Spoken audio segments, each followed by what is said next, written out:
big time. April 28th, Frank Mir, the former heavyweight champion, now with Bellator, and 2 years off, man. You're ready to go again. Let's not wait. Let's not soft shoot this. Let's just take on Fedor, no problem, and get it rolling. I like the aggressiveness. What have you been doing with yourself? Are you ready? Are you chopping at the bit? All that. Well, first of all, I kind of just got real depressed for a while. Taking some time off. Obviously, the history of it. I dealt with a suspension that was a hard pill to swallow. Opened up some doors for me. I really got into commentating with the ACB, so I really got to work the commentary area and learn more about fighting, which kept me somewhat involved, and at the same time kind of depressed me a little bit to be around fighters and knowing that I wasn't a fighter myself anymore at the time.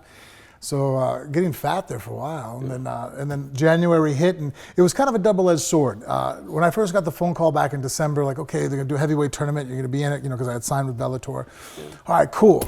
And I was kind of pushing for like a Bobby Lashley, a guy who has a good record, a good build, but maybe not the most dangerous first guy you're gonna think of to put in the top five of the world. You know what I mean? Like, all right, respectable guy, but a decent first fight back to knock some of the ring rust off. And like, all right, no, we're gonna go with Fedor. I'm like, ouch, can we repick this one? I don't know, man.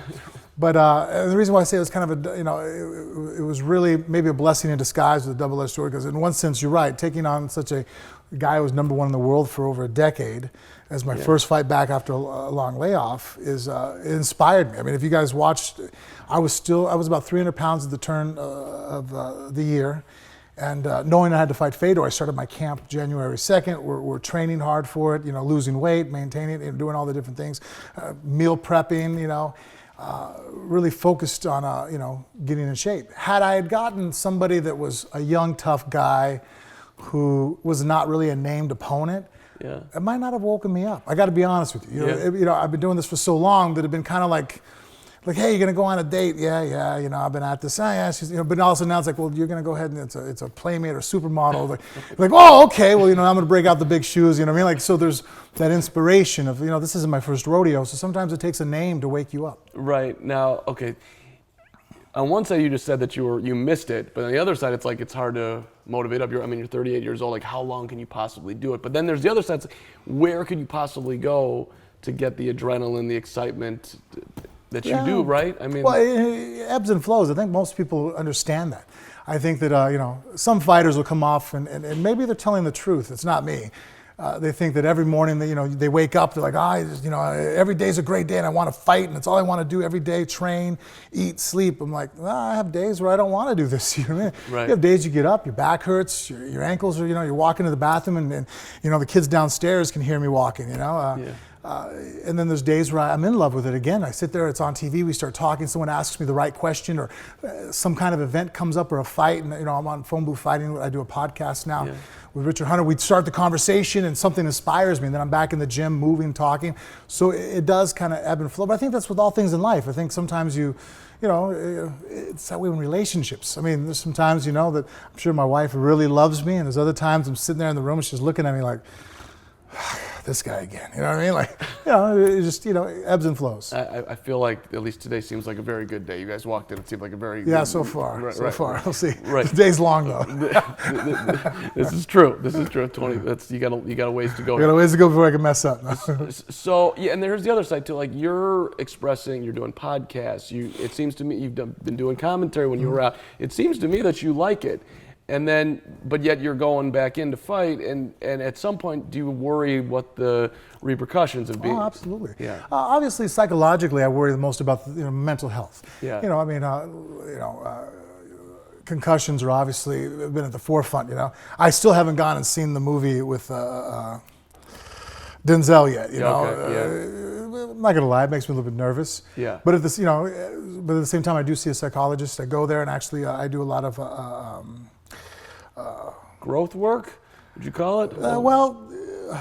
Feedback training, you know what I mean? Okay. Neurofeedback. I see. And I hook myself up to wires. In fact, actually, if you watch our countdown show, you'll see one of my sessions where I'm leading up to it. That I do this once a week with a guy, Ryan Browning, and my wife. We go in there and we just and I make sure that I'm firing all cylinders. I want to make sure that if there is any indication of any kind of damage mentally, I'll absolutely retire. If I've heard comments before, like even with Mark Hunt made some comments leading up, and he got his fight pulled from him, the fight before the Curtis Blades, and I'm like, well, no kidding there, buddy. You went on an interview and told people that you're having mental issues, you're having a hard time. Like, no wonder they pulled you. Now you're gonna have to go through a battery of MRIs, and I thought that was a dumb statement, but at the same time, if it was true, and if that ever happens to me, I mean, obviously, look, just like anybody else, I've walked into the kitchen going, why did I walk in here? Right. But I've done that since I was a teenager. You know what I mean? I think all of us have walked in going, where did I put the keys? You know what I mean? But if it ever becomes an issue of mental health, then that's definitely the day that I call it. Physical health, then that's something I can push a lot further. We're all going to be hurting when we're 60. You know what I mean? My back hurts, knees hurt, everything hurts on me. Same as almost anybody who's had any kind of active life. And I'm just trying to weigh it out. If it gets to the point to where I can't protect myself with another top-rated fighter in front of me, then that's when I'll probably hang it up too, where it's like, well, I wanted to move out of the way of that kick, but my body just physically couldn't do it. Then it's time to call it, because then that could lead to what we were most worried about, which is the head trauma. Right, you see it coming, but the reaction's not there. Right. We talked to Joe Montana earlier this week, and here's a guy who he's in his 60s now. And what you're talking about, he's taking some hellacious hits. Right, I mean, massive. Back when you could still put your helmet on somebody. I mean, Leonard Marshall just basically ate him. So, and I asked him, like, do you regret playing as long as you did? Because he left the 49ers, goes to Kansas City. He's like, actually, I regret that I probably could have played a couple years longer, even though he's feeling all that you just talked about. Well, and that's why I actually keep pushing it until it gets unhealthy. When sometimes, like, look, some days, like I said, there are days you're unmotivated, but just you go anyways. You still do, and you go through it, because I realize that's an emotional thing. And if I only try to train when I'm feeling emotionally up to it, that's not really teaching me discipline, right? I mean, this is like my children going to school. I feel like it today. That's good. It's a new day, a teacher. You're emotionally motivated. You're vested. But true discipline comes when you don't want to do something. You're not motivated. You're not relying upon that.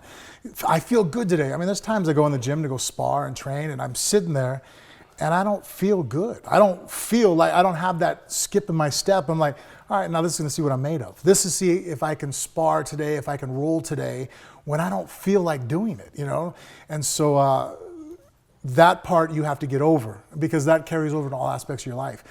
And there was a statement, I wish I can give credit to who it was, that said it, I think it was a football player, but they were asking about retirement. It might have been Brett Favre, where he said that, like, look, retirement's the rest of your life. Yeah. Like, once you retire, it's over with, it's done. Right. So, like, this opportunity we have to compete, take it as long as you can, as long as you're not risking your health. Like, I have children, I want to play with my grandchildren, I'd like to be on the mat with them one day, 20 years from now, Right. That'd be nice, but so I don't want to risk that, but at the same time, just having a couple, it's like, there's guys that played high school football whose knees hurt them when the weather changes, Of course. It's the whole balancing act there. Yeah. I mean, I'm not in your shoes, but if I was, I'd like to think that I would want to get every last bit out of it. Yeah. So, okay, what's the, I know you don't want to give any strategy here with Fedor, but I feel like he wants to get guys on the ground and you don't mind being there.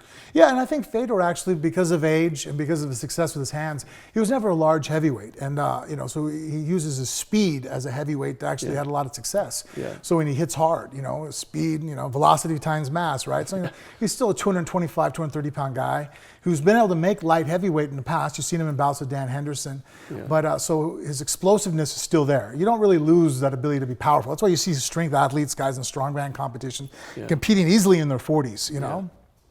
Nick Best, a guy that I lived with in Vegas, one of the strongman competitors. The guy's almost 50 years old, and he still does things with weights that you don't even think is human. There are times, you can watch YouTube accounts where I'm watching him train, and I'm the guy cussing in the background going, what the hell is that? Right. Now, obviously, you do lose certain things with age and stuff, and I think that's when it comes down to mobility and injury. I've noticed myself, I'm not as flexible as I was when I was 20. I have to work at it. I never warmed up when I was 20 years old. Now I have the rolling, the lacrosse balls. Right now in my backpack, I have a strap to stretch, when I travel. And so... feels so good. Yeah, so Fedor, I feel, has gone away from his ground game, and he was probably one of the first ground and pound guys who was really proficient at it.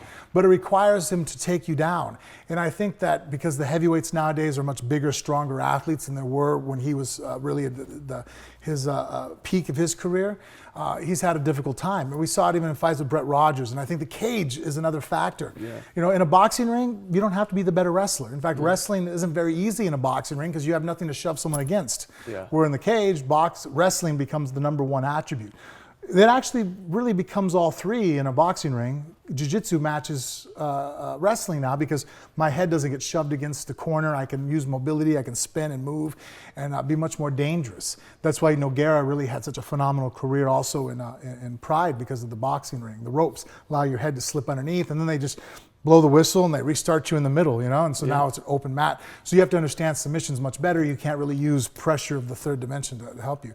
And so Fedor, I feel that in this fight, still going to try to be explosive, look to land a knockout punch, which everybody has at 220 pounds or higher in the heavyweight division, especially being an elite level. If you're in a Bellator, or a UFC, or an ACB, you're dangerous. You know what I mean? You know, so I don't know if he's going to go to the ground with me. I think that he would try the opportunity if I present it to him.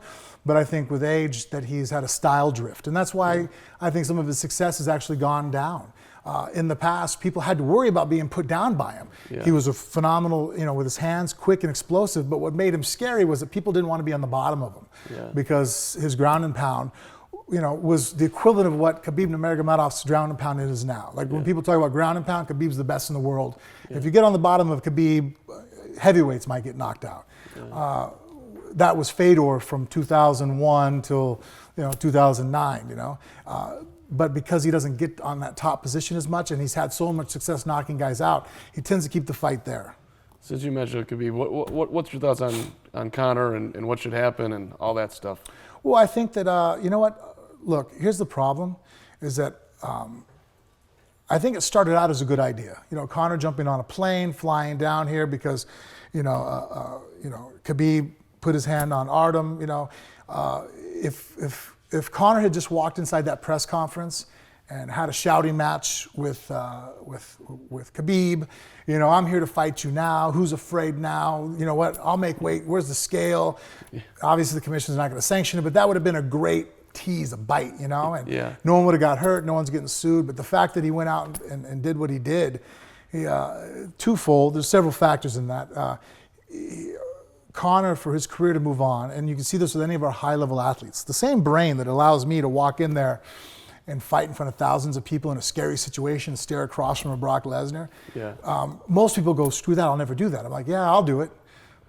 All of a sudden, that same brain, you're like, hey, if you had too much to drink, or maybe those guys over there, there's 15 guys there that said something to your girl, we shouldn't walk over there. I'm walking over there. Right. No, we shouldn't do that. I'm fucking going over there right now. Let's go. You need that guy to go, no, that's a bad idea. It's a bad idea. We got to slow you down. That manager that, and luckily I married mine, somebody that, can sit there and go, whoa, Frank, that might not be the smartest move. I mean, there's even times with, with social media and stuff. I'm like, I could say this. And she's like, if you say that, you're sleeping on the couch for the next month. I'm like, And so he needed that person in his life. Conor needs somebody who's not worried about being fired, not being worried about being dismissed, he has a wife too, and she's not going anywhere. Once you have babies with somebody, it's forever, you know what I mean? Like, that's a connection that you ain't separating. There's no prenup. That's true. So she should maybe, be able to say something. So he made a huge mistake. And I know people are sitting there talking about, it's going to build up the fight. I'm like, yeah, but how long is it delayed now? He's going to have to deal with first criminal lawsuit. He went to jail. So now he has, assault and battery charges. Okay, now we clear that up. He still has the New York Athletic Commission has to make an example of him. There can't be no slap on the wrist here. I mean, you have a guy who's at a press conference that they're sanctioning, throwing a dolly through a window, injuring fighters. I mean, Ray Borg, from what I'm understanding, is still having eye issues. Michael Chiesa gets pulled off the card, hasn't fought in 10 months, and now he can't fight. You're affecting other people's livelihood. Then you have the civil lawsuit at the end of it. They're going to be suing him to make back for loss of wages and everything else to come. I mean, the lawyers are going to be biting at the bit, going, oh, this guy, he has a couple million in the bank. They're going to go ahead and, we'll work for you. We'll just take a percentage at the end. Don't worry, we'll do all the legwork. And so because he's going to have all these issues to deal with, it really put the fight on the back burner. And the reason why I feel like the Athletic Commission is going to have to do something, because the world is watching. All the other fighters, and this is the part that kind of sucks, is everybody needs to find a voice. Everybody wants to have that, well, why do you listen to me? Why are you going to talk to me? And everybody can have their shtick. I've always been more the intellectual. I can speak, so that's more my route. I'm long-winded. I don't shut up. It's fine. Keep going. I love it. And so, that's my way of setting myself apart in a room.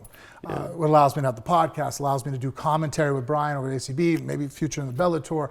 When I do interviews, I can speak, and Conor has found a way to set himself apart. Yeah. But that's Conor. That's him. It's his stick, and he's the best in the world at it. He has pushed the sport much better than for worse. The problem is that we have all these young guys now and women that are watching him going, well, and I don't blame them. You can't blame them because, like anything in life, you sit there and go, well, those are nice shoes. How'd you get them? Well, I'm doing this. Oh, I want those shoes too. So how do I get those shoes? Right. Well, you got to follow this.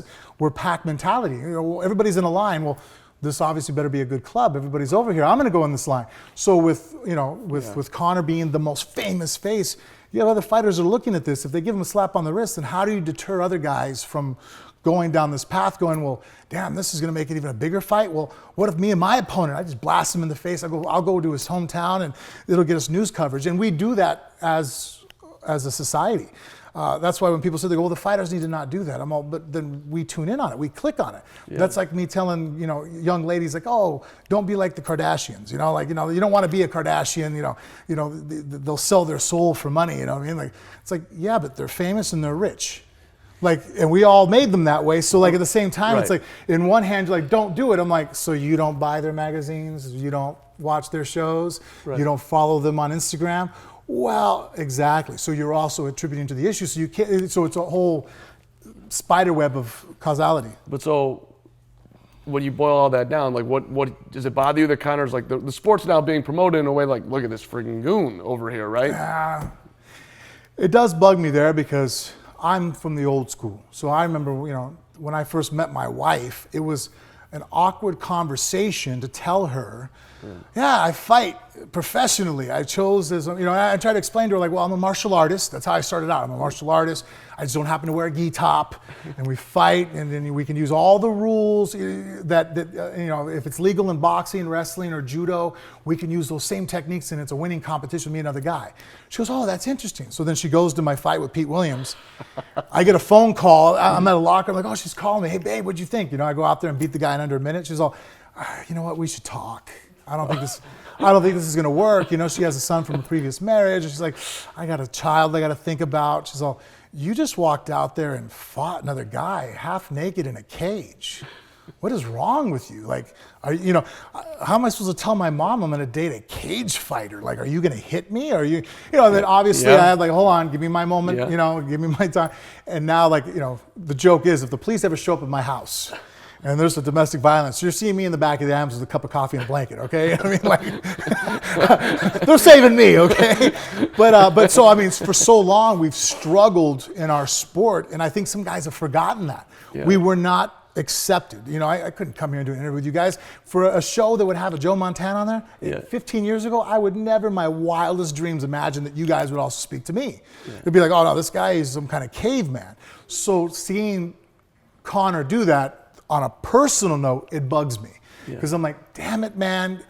The guys like me, Randy Couture, Chuck Liddell, Matt Hughes, we fought for years to not be considered a thug. Yeah. And now you're going to drag us back in because you are the most famous guy in our sport. You're the richest guy, the most notable character. Yeah. And you're going to be see, look, there they are. That's him. I'm like, you're going to judge us, just like, and all people do it, you're going to judge us by our most notable face. Well, and when you started out, right, you would fight and you were the heavyweight champion and you had a regular job? Yeah. What were you doing? I was a bouncer, a host over at the Spearmint Rhino, But I'm a good talker, believe it or not, so didn't have to fight a whole lot. Oh, okay, so I was really good at negotiating people. But that's still amazing. Here you are, you're in the ring, and then you. Well, it actually worked out in my favor. One was that wasn't my Super Bowl. Okay. A lot of you get to go to a club and you have a lot of bouncers that want to, they're looking for that guy and they just makes them feel good to bash someone up. I'm like. Yeah. Dude, I beat up professional fighters. I'm not beating up some guy who's on vacation, who's had a couple beers. Like, what's that going to prove? You know what I mean? Like, that's not going to make me go home and make love to my wife any better. You know what I mean? I'm not going to feel like I'm like, oh, I made it. You know, I beat up that guy that weighs 160 pounds over there that could barely hold up. You know, he was leaning on the bar, but he just happened to be kind of mouthy. So I was always good at communicating with people. And I always took that as a much better compliment when I worked there. Any gorilla can just rip someone's head off. That's not impressive. But if you were truly angry at me and I could sit there and talk to you and convince you and show you, hey, let's draw back the curtain here. Look at the big picture. At the end, you'd be like, oh, damn, you know what, man, I'm sorry. Even when you're inebriated, I could get you to understand. I took that as like, okay, now I'm a samurai. This is mental warfare. This is something to take as, this is why humans are the top of the food chain. That's super cool. But the reason why I bring it up, though, is like I feel like, I guess you get paid by how many people are watching. Yeah. But here you are, you're putting your life on. Like, I feel like you shouldn't have had to been working at that point. You were at the top of your profession, right? Well, it goes back to what we were saying. We weren't that as accepted, and and that's what I mean. Flip back and forth. I mean, fighters back in 2000. My first fight in the UFC was much better than what I was making outside the UFC. Right. And so when I first turned professional, my first couple fights, I made less than a couple $100. Yeah. In the UFC, I remember I fought Roberto Travin and I got paid, it was like 2 and 2? I had a $2,000 win bonus. Okay. I went and bought a brand new, I'm 22 years old, I go buy a new Xbox, and at the time we said the big TV, a 36-inch screen TV. I thought I made it in life. I'm living in an apartment, I'm sitting there going, that's awesome. I've done it, And so, and then I started having children at a very young age. I knew I wanted to be a father. I'm very family oriented, and I met, luckily I met my wife at a very early age, and like this is the one. Right. And so, even now, you can see I don't put all my eggs in one basket. I'm a fighter for Bellator, absolutely. But if Bellator decided to cut me tomorrow, I have ACB does commentary. I do my phone booth fighting podcast. I'm opening up my own gym, Gamburu. You got to have different multiple sources of income.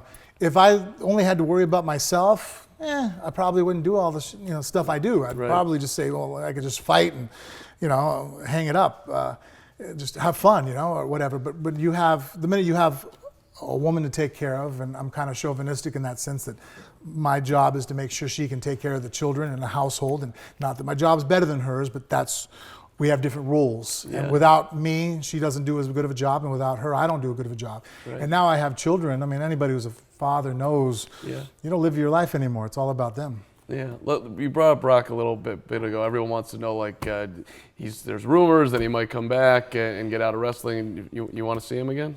I would love to. I mean, obviously, like everybody knows, it's a big payday. As far as, evening out the score one-on-one, on a personal note, I wouldn't mind fighting him again. I mean, actually, I would like to, especially with my skill set now with my hands. And I think I was like everybody else. Brock's a really good wrestler and so strong. He was able to nullify a lot of my jiu-jitsu. Yeah. And so, but I've developed so much as a striker since then that hands-wise, I'm extremely proficient. I mean, I've had some highlight reel knockouts on people now. Yeah. I don't think anybody in the world feels comfortable standing toe-to-toe with me and say it's going to be an easy night. I'm quick, and if I touch you, you're going to get hurt. And then after watching some of his fights where he doesn't like to get hit, I'm like, oh, I shouldn't have tried to grapple with you. I should have just kept punching you in the face. You really don't like that at all. Right. But I mean, it kind of has a bully mentality. It's funny because you sit there and you think that's like, they always say, punch a bully in the face. And I remember watching the Cain Velasquez fight where basically he couldn't even tap. There's something in our sport that is kind of an unspoken thing amongst fighters. Getting knocked out sucks, but it's not about toughness. The guy catches you. Yeah. Tapping to a submission, it's acceptable. Me personally, I kind of have a weird ego because of my background in jiu-jitsu. I might not tap. I'm more like Nogueira, break it, and the referee will stop it. But if you tap, there's really no disrespect. Go for a choke, go to sleep, whatever. Holly Holm it, that's respectable. But the time that you should never tap, that you completely look like a... soft. We'll go there. Yeah, soft. Much less colorful way than I was going to put it. Is if someone's punching you in the face and you're like, please stop punching me, and you start tapping to get the referee in there. Yeah. That's pretty soft. So you're telling me that you would rather than tap out, you'd rather have somebody break your arm? Yeah, 6 weeks, bone heals. How old were you when you first broke someone's arm? 20, 19. Okay, that's like, I mean, there's somebody snapping my arm. It's like, it just sounds incredibly. You're a different person. Like, Yeah, well, I remember the first time it actually happened. I was a white belt in jiu-jitsu. At that time, I already competed, wrestling in high school, football, and then I did karate with my father my whole life. There's pictures of me in a baby carrier at the gym. I didn't know. Yeah. And so I started learning jiu-jitsu at 19, and I went to a tournament 4 or 5 months into it, and I was very efficient at it pretty quickly. Good athlete, good mindset.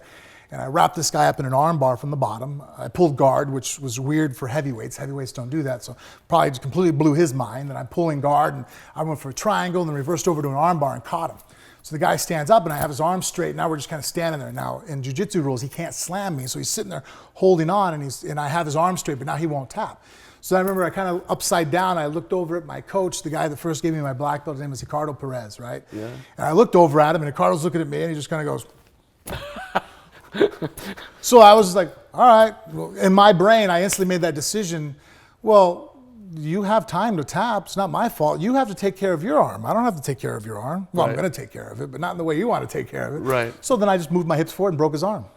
You knew that was for whatever reason, whatever psychological nature versus nurture combination, I have that ability to lock things up. But I think I'm such a student of warfare that I like to read a lot of books in psychology, and at a very young age tried to understand what social implications would not allow me. Like, why?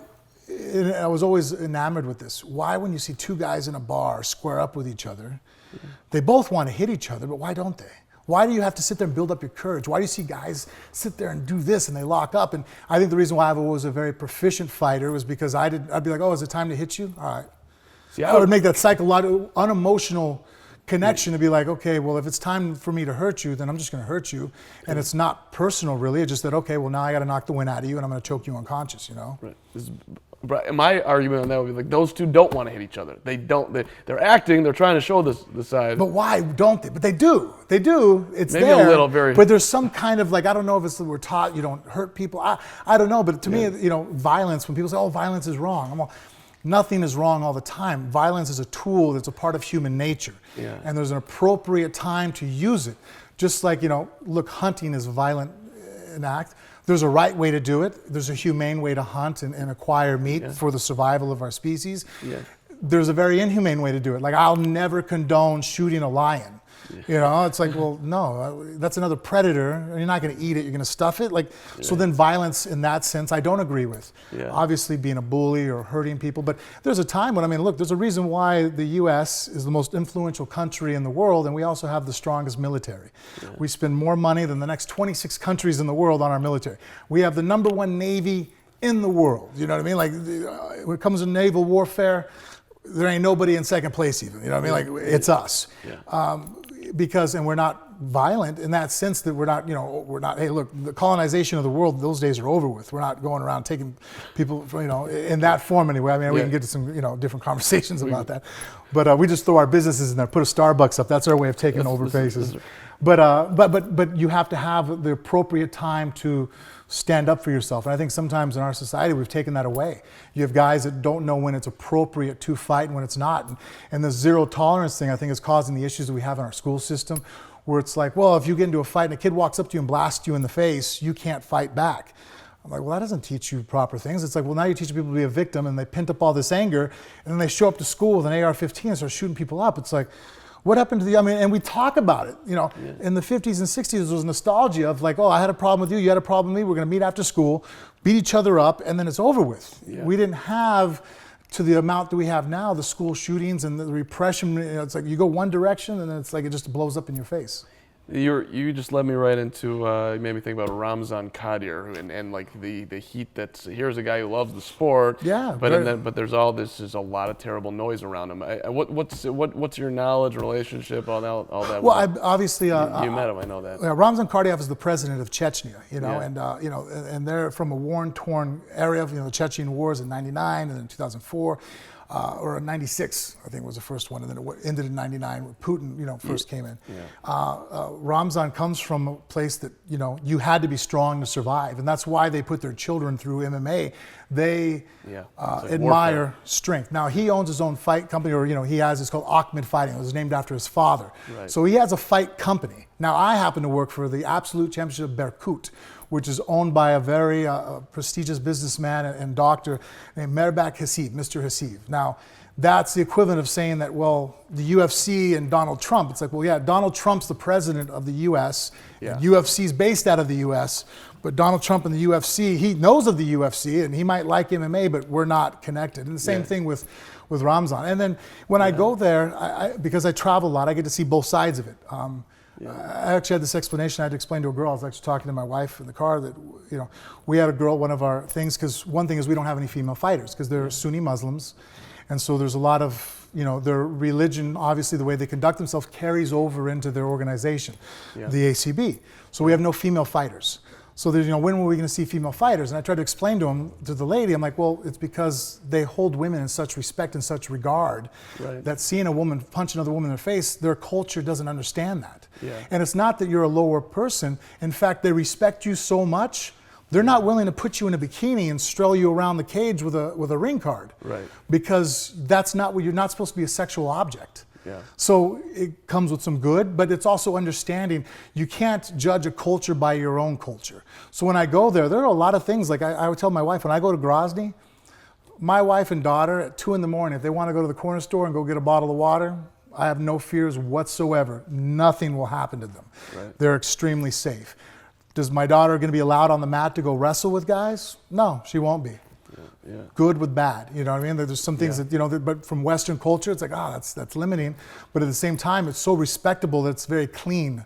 And so, you know, do I hear some of the bad things that, you know, Ramzan, they do there? I haven't seen it firsthand, but, you know, it's not really involved with me too much. Like I said, because I work with the ACB, and it's a company that's out of the same country and the president. So we don't really, in fact, out of all the shows, I mean, the last 2 years I've been there, I haven't seen Ramzan one of our shows yet. Right. Let's wrap up here. You, how much longer? What do you think? Like, let's say you beat Fedor, and what do you think here? Retirement's the rest of your life, right? So I'm going to keep fighting. Okay, here's my definite outs. Okay. The minute I find out that I take an MRI and there's something wrong with my brain, any indications there's any mental, you know, there's any issues, whatever they may be, that's a green light. That's the red light, I guess I should say, for my career. It'd be done. No more shots to the head. You know, I love my children. I love my wife, and I want to be able to spend time with them.